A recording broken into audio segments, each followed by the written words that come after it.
The DOJ, Ian Prior. Ian, good morning. Thank you for joining us. First, I want to give you an opportunity to put out what does Jeff Sessions do here? He clearly responded.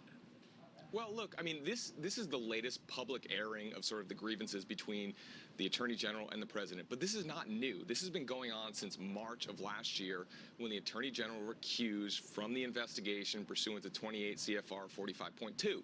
Since then, he has completely remade the Justice Department. Under the Obama administration, the Justice Department was focused on going after corporations, going after police departments, and reducing the prison population.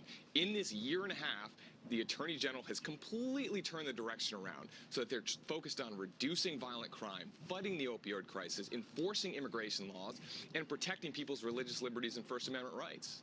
So those are all accomplishments. No one can deny that, Ian. On the other hand, though, you have the president himself saying, but hang on a second, how is this equal justice under the law? When you and I spoke yesterday on Dana Perino's show about this, and when I pressed you about it, you said, you know, with James Comey and others, look, this takes time to get indictments. If there were crimes, we want to underline if there were, with some of the FBI and DOJ officials. But we had Dan Bongino on last hour, and I want you to react to him because he was basically, when we went back and forth, said, it's not taking time with Michael Cohen. It's not taking time with Paul Manafort. They've had their lives turned upside down. Watch.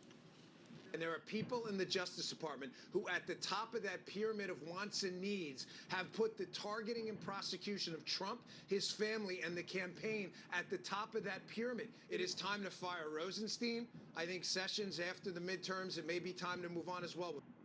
React to that, Ian.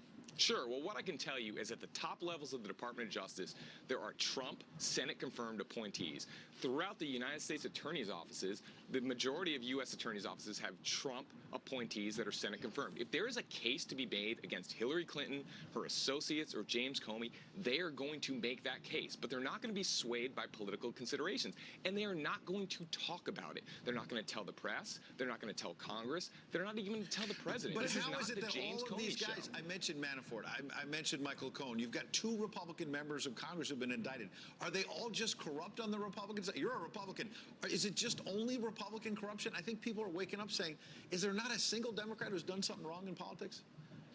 Absolutely not. Look, I think that they are looking into a variety of things, right? You saw the Inspector General report into the Clinton investigation, and they're currently looking into what role the FISA process played into the investigation into the president's campaign. Right. But look, the bottom line here is all the indictments you've seen, right? None of that has to do with the president's campaign and Russia, right? Ian, I don't mean to cut you off. We're almost out of time. Very quickly, yes or no, do you believe that they will eventually look into Hillary Clinton and some of the things that the president's calling for? Yes or no?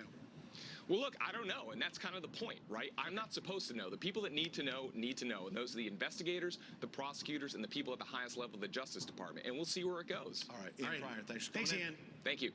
All right, a group of fishermen in a